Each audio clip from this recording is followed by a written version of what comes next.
اگر میں آپ سے کہوں کہ قرآن پاک کی ایک ایسی صورت ہے جس کو نبی کریم صلی اللہ علیہ وآلہ وسلم نے احادیث میں فکر کے حوالے سے ذکر کیا ہے،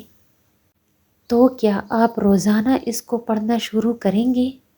آج کی ویڈیو میں آپ کو سورہ الواقعہ کا آسان عمل اور اس کی فضیلت اور اس کے چند ایک آداب بتاؤں گی۔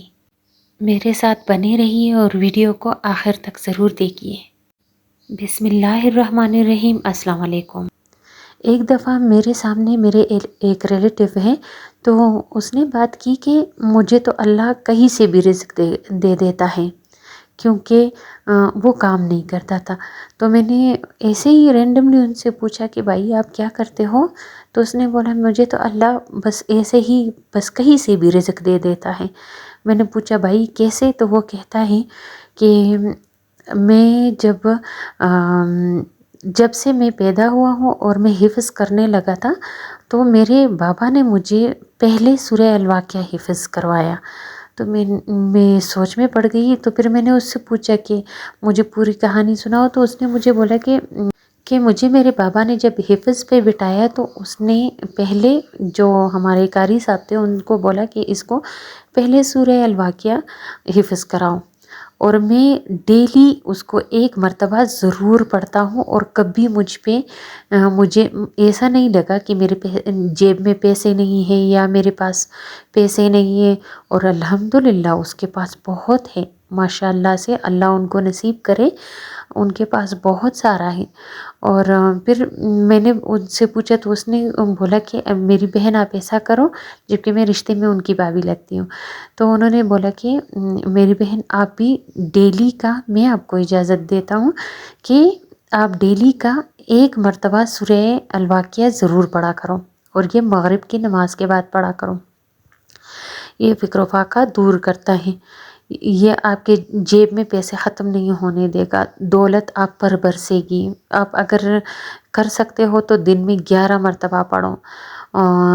میں نے وہی روٹین، آسان بھی تھا، سورہ الواقعہ زیادہ نہیں، یہ چھوٹا سا سورہ ہے، تو میں نے مغرب کی نماز کے بعد کچھ دن پڑھا۔ میں یہ نہیں کہتی بس صرف ایک دن میں ایک مرتبہ، اور مغرب کی نماز کے بعد میں پڑھتی تھی۔ جب کچھ ٹائم گزرا تو میں نے اس کا مجھے اپنی زندگی میں چینجز محسوس ہوئے نا، تو اس کے بعد سے میں نے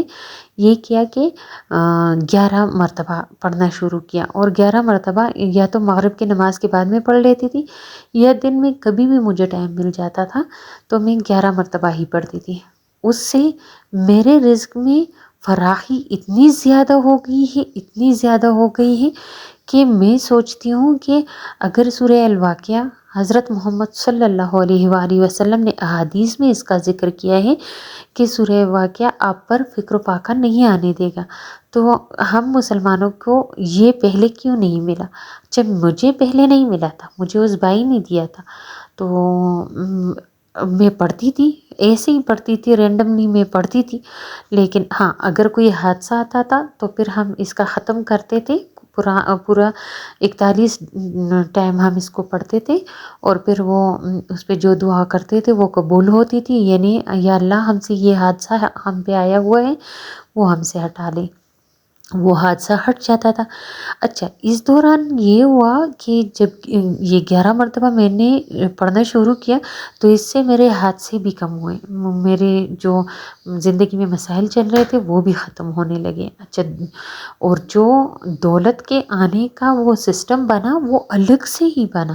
میں حیران تھی کہ یہ کہاں سے آ رہا ہے، کیوں آ رہا ہے، اور بس اچھا جس دن مجھے لگتا تھا کہ آج میرے پاس دولت اتنی آئی ہے کہ یہ میرے 1 مہینے کے لیے کافی ہے، اور میں اس دن یا وہ ہفتہ پورا میں بہت توجہ سے، بہت وہ اطمینان سے اور بہت وہ طریقے سے پڑھتی تھی۔ انسان ہوں میں بھی، تو وہ میں بہت کوشش کرتی تھی کہ ایک تلفظ بھی غلط نہ ہو جائے نا، تو پھر میں نے یہ کیا، وہ اور بھی آنا شروع ہو جاتا تھا، اور بھی آنا زیادہ شروع ہو جاتا تھا، تو الحمدللہ وہ پھر یہ کچھ ٹائم اگر مسلسل آپ پڑھو گے تو یہ آپ کو زبانی یاد بھی ہو جائے گا۔ ویسے بھی رٹا ہی ہم لگاتے ہیں،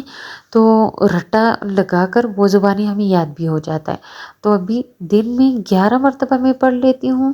کوئی ٹائم نہیں ملتا تو 7 مرتبہ پڑھ لیتی ہوں، ٹائم نہیں ملتا صرف مغرب کی نماز کے بعد 1 دفعہ پڑھ لیتی ہوں۔ اور اللہ گواہ ہے کہ رزق کی بارش ہوتی ہے،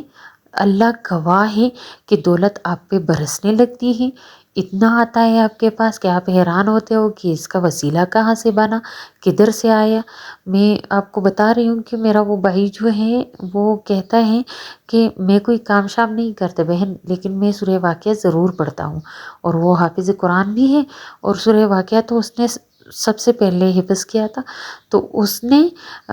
وہ کہتا ہے کہ میں جب ٹریول یا کرتا ہوں یا کہیں کام وام پہ گھر کے کاموں میں مصروف رہتا ہوں، تو مجھے یہ ہے کہ میں ضرور اس کو 11 مرتبہ پڑھتا ہوں۔ اچھا، اب وہ کیا کرتا ہے، اس کے رزق کا وسیلہ کیا بننا، کیونکہ وہ اپنی ماں کو گھر میں اکیلا نہیں چھوڑ سکتا، تو وہ رزق کا وسیلہ اس کا یہ بنا کہ زمینیں خرید کے اور زمینیں بیچ دیتا ہے، اور ہمارے گاؤں کے ہی بندے ہیں تو گاؤں میں ہی تو پراپرٹی کا کاروبار سا کرتے ہیں، اور اتنا الحمدللہ ان کے پاس مال دولت خوشیاں سکون سب کچھ ہے، سب کچھ ہے۔ بس اس کے گھر میں ایک ماں ہے، بوڑھی ہے، وہ بیمار ہے بس، اس کے علاوہ وہ کہتا ہے، میں ابھی گلگت آ رہی تھی تو وہ مجھے کہتا ہے میری بہن، میری بس زندگی میں صرف یہی ایک مسئلہ ہے کہ میری ماں بیمار ہے، باقی مجھے کوئی مسئلہ نہیں ہے۔ اور اس کی ماں شکر کر رہی تھی، شکر کر رہی تھی، یا اللہ اس کی ماں اتنے شکر ادا کر رہی تھی کہ یا اللہ مجھے اتنے اچھے بچے دیے ہیں، اور میرے جو بچے ہیں وہ بھی نیک ہے، اور دولت بھی ان پہ گھر میں ہی برس رہی ہے، اور سکون بھی ہے، خوشیاں بھی ہے، دولت بھی ہے، سب کچھ ان کے پاس ہے۔ اور یہ صرف اور صرف یہ سورہ واقعہ کا کمال ہے۔ سورہ الواقعہ بہت آسان سورت ہے، اگر آپ زیادہ نہیں پڑھ سکتے ہو، 11 مرتبہ نہیں پڑھ سکتے ہو، 7 مرتبہ پڑھ لو، 7 مرتبہ نہیں پڑھ سکتے ہو، ڈیلی کا روٹین بناؤ، مغرب کی نماز کے بعد 1 مرتبہ، اور آپ اس کی تاثیر دیکھ کر آپ مجھے دعائیں دو گے کہ ہماری بہن نے ہمیں ایک ایسا وظیفہ ہمارے ساتھ شیئر کیا تھا، کیونکہ یہ احادیث سے ظاہر ہیں، کیونکہ یہ حضرت محمد صلی اللہ علیہ وآلہ وسلم نے خود دیا ہے، اس لیے یہ وظیفہ بہت کارآمد، بہت پاورفل اور معجزاتی وظیفہ ہے۔ پھر ویڈیو بہت زیادہ لمبی ہو گئی ہے، باتیں کرتے کرتے پتہ ہی نہیں چل جاتا۔ اچھا، بس جب بھی کچھ بھی ہو اللہ تعالیٰ کا شکر ادا کرتے رہیے گا، اور جب بھی اپنے لیے دعا کیجئے تو میرے لیے، میرے بچوں اور میرے شوہر کے لیے ضرور دعا کیجئے گا۔ بس اسی کے ساتھ مجھے دیجئے اجازت، والسلام۔